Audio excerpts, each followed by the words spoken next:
What's up, everybody? Welcome back to another episode of the FMF podcast, man. Look, I'm telling y'all, man, we got something special today. We're a little loaded up. Let's go.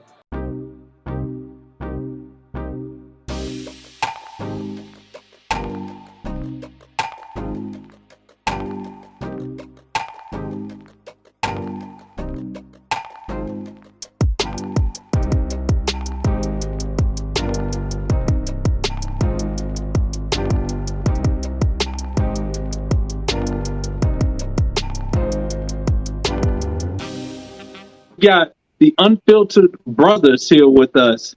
Yo, go ahead and introduce yourselves real quick. Go ahead and introduce yourselves. What's going on, everyone? My name is Derek Robinson, co-founder, co-host of the Unfiltered Brothers podcast. Hey, what's going on with y'all? My name is Joe. Same thing, co-host, co-founder of the podcast.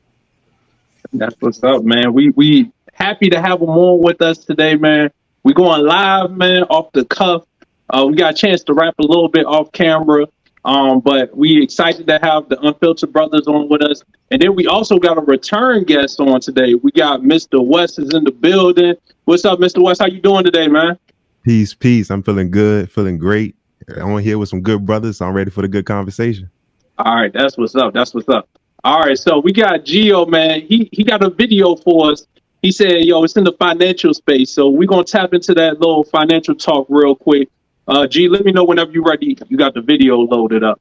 But we about to get ready to talk a little financial talk, man, and have a quick discussion. We got a couple of topics for y'all today, man. So y'all make sure y'all stay tuned with us because we got some great stuff to go over with y'all. Well, I gotta get my partner on here, man. It ain't gonna be right unless I have one of my main men on here, man. Oh, there you go. Yeah, you my guy. Yeah, the most savage, Trayvon. Exactly. The most savage, all the way savage. Oh, you still here? You ain't subscribed yet? Hit that button, my man. Hit that button to subscribe. I don't know what's in it. It's something about this last. It has to be what, Paul? Like the last 6 months or so. Like it's probably about like the last 8 months to a year, man. The spirit of G traveled in the trash. Yeah, man, I'll calm down a little bit. He the one that's like, no, like what's wrong with you, man? I don't believe that. I don't believe that. It's the combativeness. Yeah. Maybe not the same ideology, but the combativeness. Exactly. But here on FMF, we talk about some serious issues, and we're not afraid of any issue. We talk 100%. We say our piece with it, and we keep on rolling. That's what men do. So let's go ahead and add this joint in. Love it. Let's see. Dude, while G pulling that up, anybody that's watching, man, in the comment section, how y'all doing? Put down in the comment section how y'all day going, man. Hit a like for the algorithm, man. Let's get this pushed out to everybody. Let them know what's the best podcast out here. Yeah. Right. All right, let's go ahead and play this up. Yeah, what do we know at this point?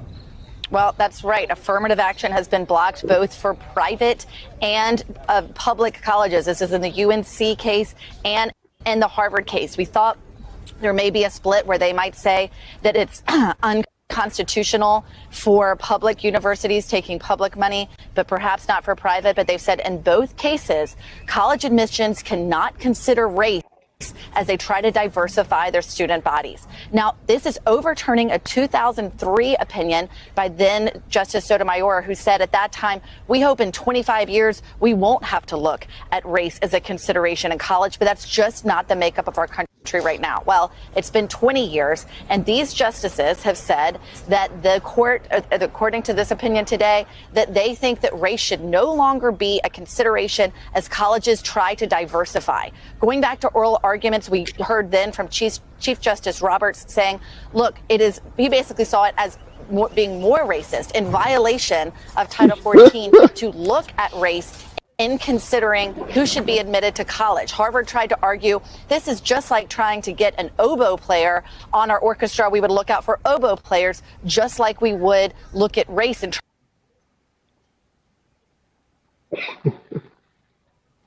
So, first topic of the day. As y'all see, the Supreme Court decision on affirmative action happened. I think that was about yesterday or maybe the day before.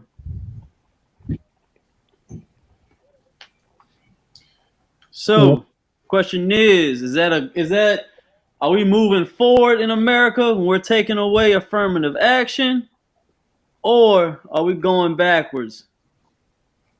Who up? Everybody gonna say You know what? I'm trying to process it. I know I gave y'all a swing. I'm sorry, man. That's sometimes we gotta throw a little something in there. No. It's all good. I'm trying to process it because I think this will help us with looking out for our own. And when I say us, like the Black community. So my initial thought is, I think that's good, but to try to spin it like they want to be more diversified by taking away affirmative action, that sounds counterproductive to me. Like when I heard what they was talking about, that sounds really counterproductive. That y'all say y'all want to be more diversified, so let's take away affirmative action. So if you take away affirmative action, you saying you're going to bring more different cultures into some of these colleges. I just don't see it. They trying to beat around the bush. They trying to do what's best for them and for their bottom line and things like that. But I think this is a great opportunity for us to kind of like, all right, let's start pushing things into the HBCUs and things like that as well. So that's what my initial thought is when I hear it, but I got to process it and sit with it a little bit more. Okay. What you think about it, Mr. Pratt? What you think? I smell a setup, but I want somebody to explain more to me affirmative action. Because All right, so in 2003, I wasn't paying no attention. I still ain't paying no attention to it now. 2003, man, we was chilling. We was outside, man. We was on bikes. I don't know about y'all, but I was probably on my bike at 2003. I don't know what they were doing. No, so I believe in a nutshell, and people in the comment section, y'all can chime in as well too. Basically, affirmative action is saying that people have a certain amount of quota of certain races that they're supposed to have to show that they're not being prejudiced in their hiring practices or in their enrollment practices. So with the affirmative action is saying that, hey, these schools, like, you got to have at least 100 Black students. And so what will happen is that I think that's kind of like where that token Black come from. Some of these companies or companies or schools, they got to have a certain amount of people. So they might even take people that's below their standards, but they're of a different race, and because they just got a quota to meet. And so that's why I would say in the last 10 years, affirmative action probably really been under question and under scrutiny, because people are saying that, people are getting unequal treatment. Certain people don't have to meet the same standards as other people because these companies or these schools are just trying to meet a certain quota. That's what my understanding is. And I got to clap. That was actually really put together, man. Mr. Paul, what's your name? Try to do a little bit, man. That was good. That was good. Yeah. What you think about it? You want to ponder on a little bit, Mr. Pratt, while Mr. West say a little something? Yeah. All right. What you think about it, Mr. West? So I have two mixed emotions about what it is. I think, like what Paul was saying, I feel like it's a realization of what they really feel. I mean, affirmative action was a result of trying to quiet down the noise. You feel what I'm saying? So now we're at a point where, well, I'll take it back a little bit. So 2020, 2021, after the George Floyd situation, all of that police brutality, diversity and inclusion was a big thing for 2 years straight. And now we're in 2023 and we're talking about getting undiversified in language or semantics. You feel what I'm saying? So I would say we had affirmative action. We've had these programs, we've had these initiatives, but has it really been tangible? Has it really been happening? Probably not. We're talking about what's on paper and what's really happening in the corporate America. Shine. Get your shine on. Get your shine on, shout it. Yeah. So, hey, I put this on. I put it on everywhere. Booty cheeks, kneecaps, underarms. I got the vanilla right here. Usually, hey, I got the lavender one. It helped me sleep good. Cause I be sleeping like this, and I can smell it off my hands. I'm trying to tell you, feeling good. Y'all better rock with this. Right. It's that vanilla. Yeah. Listen, man, we ain't being ashy no more. Hygiene. Yeah. Hygiene is important. You need to get your shine. It's hydrating. It's light. It lasts all day. You don't got to use a lot, and it's good from face to foot. Historically, I don't really use lotion or nothing like that because I'm like in a hybrid, light skin, in between dark skin motherfuckers. Coming back from vacation, I'm a little sunburnt, so I needed something to get my skin back right because I'm feeling like a reptile right now. So I'm gonna get this baby going on when I get home. Oh, and look, you gotta shine on, everybody. Look, I got like 4 cases. I got a bunch of cases. And I got the big jaw too. That's old school. Y'all don't even know about that. He don't even got those no more. But look, I'm telling y'all, this shine is amazing. Help with eczema, clear your skin up, all of that great stuff. So you don't want to miss out on this shine, man. Make sure y'all go get y'all a bottle of this. All natural ingredients. Absolutely. Yep. Where they can find it? So you can find this at shinecareproducts.com. Let them know that we sent you. Use the code FMF20, get you a discount. Got to.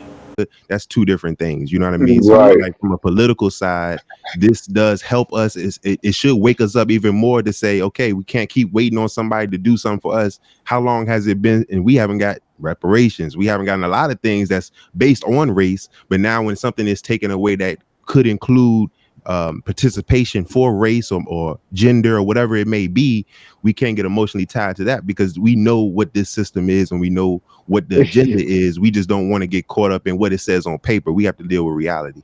There we go.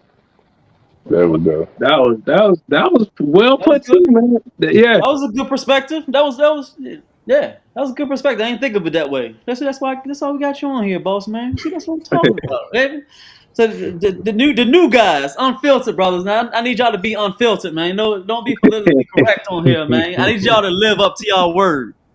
Hey man, you ain't saying nothing but a word.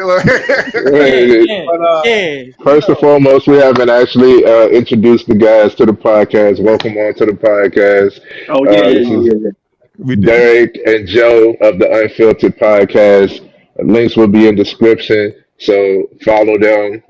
If you like our content, you'll like theirs. So shout out to you fellas. Thank you all for being here. But appreciate it. But affirmative action, like I don't know if you guys have been following like their story, but like it was, I believe from what I understand, it was like an Asian American girl that had like basically contested that she didn't get enrolled, and like she brought like this whole argument about affirmative action up, and it's just like one of those double-edged swords that was kind of created on a whim. You coming out of post-civil, I have to constantly remind myself and others, we not even like 100 years into like civil rights and everything like that. So you got this movement that's coming. And Black people, we're saying, hey, we're not getting hired for some of these jobs, even though, we're qualified to work these jobs. So that's how affirmative action, of course, came about. But now you're talking about the inclusion of like colleges and everything like that. And you made a good point about bringing up the quota. And that's essentially what it is, like saying like, hey, we are inclusive because we got X amount of minorities in our place where, Harvard especially is a predominantly white, university. So just like this, I feel like this is going to be something that is going to take time to make a decision, like what's going to see the effects on, because I love the point of us putting energy into, HBCUs. Yeah. So I went to Old Dominion University, but like right down the street was NSU. Yeah. So it's like, and it's always kind of like an underlying beef between PWIs and HBCUs. And I'd be like, I tell everybody, if you went to college and you got a degree, more respect to you. I love it. Right. But I do want to see like more input into HBCUs. I feel like they, when it comes to when you compare them to PWIs, you can see it in the numbers. You can see the funding. You can see the staff. You can see what they need versus what the other got. Mhm. And I think it's sometimes we as, I don't know how to say this, and I know I'm unfiltered, but I got to make sure my thoughts make sense.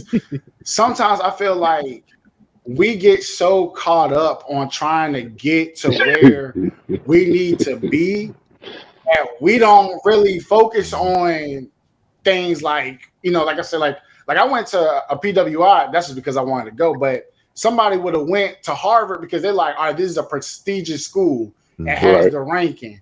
It has what I need to propel myself. But then you get to the top and you forget about, the black schools and stuff like that. Like, and especially like, I've seen it firsthand. Like people say like, hey, I want to go, like, people that went to Harvard. Well, I want to go to an HBCU, or I don't want to go to a private school. I want to go to a public school. And they're like, oh, no, you need to be here. You need to be there. And I think it's always this conversation of status, always conversation of status and stuff. And like what a name, how much weight a name holds. And, when you're talking about Harvard, you're talking about an Ivy League school that, you tell someone, if I told y'all I went to Harvard, y'all gonna be like, oh, that man, he Automatic. but it's at the end of the day, yeah,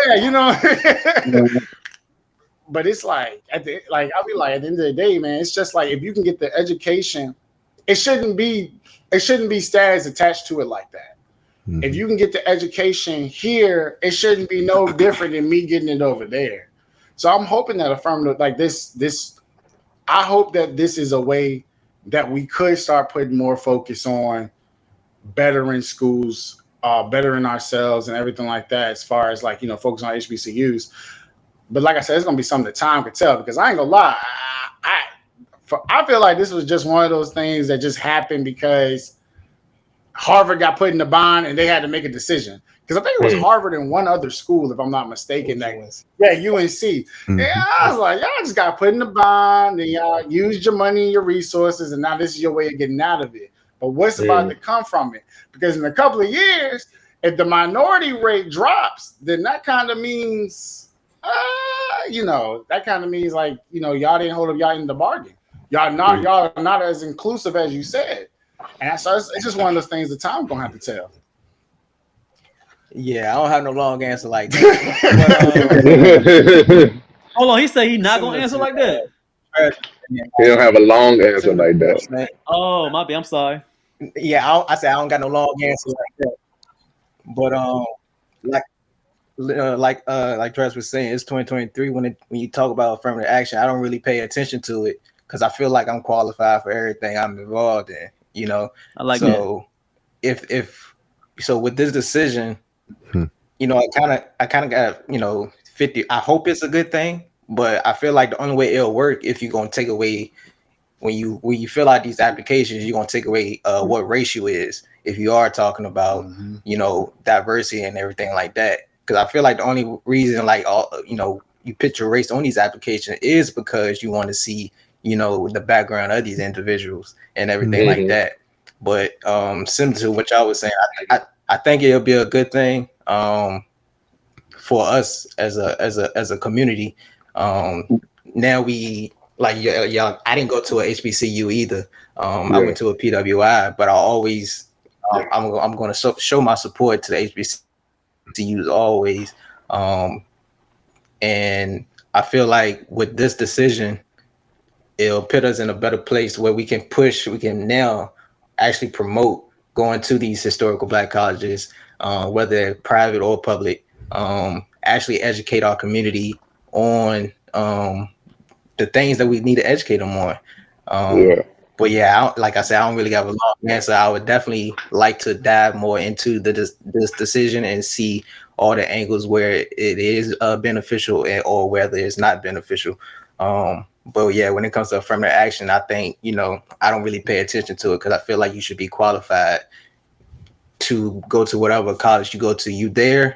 That means you're qualified for it. But I understand that some people may may feel some type of way knowing that they only got into that school just because of their race. You know, I would feel some type of way about that as well. So I would say like the only way this decision will work if you take away, when you look at those applications, you take away what race you are. I don't need to check that off for nobody, because at the end of the day, it doesn't matter.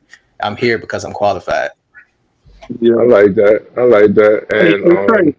yeah. Hey Trey, can I interject? Cause shout out to April. She been in the comments section and she said she wanted me to touch on the finances. And I just thought of a financial benefit based off this affirmative action. If it go adversely for us, getting into the PWIs, the benefit of it is it will filter, like we talking about, filtering more people to the HBCUs, which will lead to more money for the HBCUs, which should in turn, if the people at the top are doing the right things and they really care about the schools, it should lead to, better facilities, better courses and things like that. I look at Virginia State, right down the street in Petersburg, man. I've seen a big influx going into Virginia State, and I've seen how that campus is just blown up. Because I got the opportunity to almost accept a partial baseball scholarship there. So I used to tour there and stuff all the time. And when I used to go there, I don't know about this place. This back in like 08, you know what I'm saying?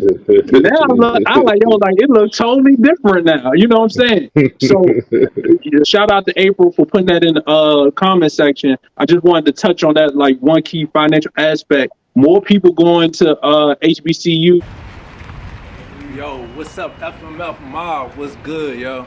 Hey, I want to thank y'all for all the subscribers that we got. We clicked over 100 subscribers, but we looking, man, we need more support. So y'all make sure y'all hit that subscribe button at the bottom. Make sure you like the videos and keep showing us support. Y'all take care. Which would in return mean more money for HBCUs and really be able to expand and really put HBCUs on the map even more. So I just wanted to say that real quick before you went, Troy. I agree with all of the above in the comments that we get. Shout out to all of you in the comments. Thank you for being here as well. But my emphasis is I'm not really a college kid. I went to college, but I didn't go to anything prestigious. I think I went to Southern University when they first opened up around Short Pump. Accrued some debt and was like, yeah, F this. So college to me doesn't qualify people anyway. Personally, the piece of paper, that degree doesn't mean everything to me. So when I think about this, my initial thought goes to the top people, because I learned that most HBCUs are not even Black owned. So I put more emphasis on the people at the top. And I was just having this conversation earlier with someone else about buying Black and how and why I'm so supportive of my people. Y'all would say and agree that I'm more supportive than a lot of people, especially when it comes to like buying Black. And one of the things that I said is it doesn't help when we buy Black if the ones who got bought from being Black doesn't buy Black as well. So having more go to the HBCUs, having more funding and stuff, I want that. Inclusion. I want to drive that traffic, but I needed the funding to actually go to where it's needed. I need this to whoever's in control of where these funds go. It's the same emphasis like with taxes. We're gonna get raw. The same emphasis like with taxes. Why in 2023 I don't have a decision on where my money is going with taxes, but yet you tell a certain area that they're not paying taxes, even though it's really not optional. But you saying this area doesn't pay taxes? How? Like how? And then their roads messed up. Their schools they don't get the resources and all that stuff. So it's the same thing when it comes to this topic in my mind. Not to go on a tangent, but that's where I initially went to, was like all of this they're making decisions, affirmative action, and all that stuff. That's just what they're showing. But in those rooms, we're not still in those rooms. I ain't see us. You know what I'm saying? It might have been one black person on that panel. I didn't see us in that video when they're talking about this affirmative action and what it's going to do and inclusion and statistics and all this stuff. That's why none of that stuff matters to me, because it's still within a system that wasn't designed for our success. Super facts. I like that. Hey, look, hey, Trey hit that right on the head. I want to shout out Taz in the comment section too. She brought up something about leveling the playing field, and I do agree with that. I'm just interested to see if they really want to level the playing field, just take away race from the application in general. Then, now I don't know if that's what they're going to do, but then, like we say, it's still redlining. So they'll look at which your zip code and stuff like that, and then base it around. You know what I'm saying? They'll find their ways. They'll find their ways to hand select who they want to hand select. So it's just the game. You know what I'm saying? It's the game, and if you want to be a part of that game, you got to try to figure out how to play it to get the results that you want to get from it. So shout out to Thomas for that comment as well too. And Paul, you bring up a big point when we talk about. I mean, you're talking about the system. You feel what I'm saying? Now, if you're waiting on the system to do something for you, where the system ain't never did nothing for you to begin with, you're gonna be waiting until you're blue in the face. You feel what I'm saying? So I just would love for this to be another catalyst for Black people to do for Black people. So that we don't keep waiting on. And I mean, I didn't do college as well. I did it one semester at Strayer University. From there, I've been experienced from there. You feel what I'm saying? But I can't be the one to say that education isn't important, because education is important, but the institutions in itself, I don't know if we need more institutions. I think we actually need a plan of action, and then we need to execute on it, because we talk a lot and we emotional about things, but we don't activate anything. So I just feel like we can't be waiting on, this is another 10, 15 year process that we're gonna have to wait to see how it affects us. Do we have 10, 15 years to wait on it is my big issue. Right. Yeah. Absolutely. Hey G, what's your thoughts, G? What's your thoughts, man? How you feel about it? I could be short and sweet. We've been going on with it. Everybody has some good points. I think it's a wonderful thing. I was happy when I saw it, knowing that at least if it goes all the way through, that my kids and hopefully my son could be able to get it out the mud the way as he should. But I'm thinking further than just colleges, and all the points y'all said was right on college. I'm not down in the college part, college, but it goes further as far as when it comes to applications on jobs. Housing, all types of things. I think it's going to go further on, and I'm a big component of who's better. I don't look at skin tone when it comes to certain things. If you work out pretty good, I don't care if you black, white, yellow, Asian, whatever. I want to work out with you. I'm not going to pick you because you black or whatever, or if I have a business when I need to build a certain type of business. I don't want it to be that I have to be able to just hire just black people or Indian or minorities or anything. I don't think it should be that way. I want to be able to look at the paper and see that you're qualified. And I think it will be able to make us work harder. Not saying that certain black people may rely on the affirmative action. There are probably some people. There's always going to be some people that may rely on it. But then it's going to be that we know that we have to work just as hard as everybody else. And I think it's going to make us better. I just think so. I think it's a complete positive. I mean, some people may not see it now, of course, but I think it'll be a complete positive. I think everybody's created equal under God's eyes. And I think we all should be able to, whoever best man wins. It won't the best white man wins. I don't think it needs to be the best black man. I think whoever the best man wins. So I agree with all y'all on them tips. I think it's a good move. I think so. Got you. That's what's up, man. That's what's up. Hey, do anybody else got anything they want to chime in with? Because I know we got a couple of other topics we want to get through and everything as well. But anybody else who got something they want to end us off with before we get into the next topic? I got something to say all the time, but okay, go ahead. If we take race off of application, then we will expedite classism being the new racism, because right now classism allows so-called, what we like to say, black people to be racist. You feel what I'm saying? Because if I make a certain amount of money, I'm gonna look at other black people different. If I drive a certain car, if I wear Jordans and I got this certain fashion sense, then I think that people that don't wear these so-called name brands, then they're lesser than me. So I think if we eliminate, or if we continue to focus on race, or allow race not to be something that we don't continue to fight, to understand that we exist. We know we exist, but if we don't stand up for ourselves, we will fall into the classism, which is the next thing, where you're just another number. You don't fall in, you're going to be excluded from going to this school. If you don't make enough money, if your parents ain't put enough a contribution to that institution, you won't be qualified. So it don't care if you're black or white. You don't have enough status, like we talked about before. Harvard is a prestigious status symbol. It doesn't mean that what they're giving you is going to help you, but if you're networking, you can come from J. Sarge and network with the right person and get to the same place. But there's an illusion that we think that if we get away from racism, then we're gonna be all good. Once we get away from racism, we go straight into classism.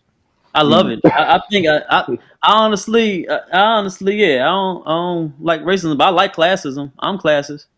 I'm classism. I am. I'm 100%. I'm classism. If that was one, and that was a box I could put it somewhere on the application, on my driver's license, on my voter's card, I'm classism.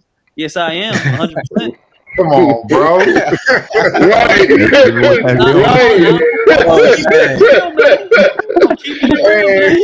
I am. I wear it proud. I may have a company, have a T-shirt that say it. My brother still lost. God damn. Hey, straight up. You gotta respect the honesty. Hey, that's G, yo. That's definitely G, man. But look, hey G, we go ahead and wrap up, because I feel like that conversation about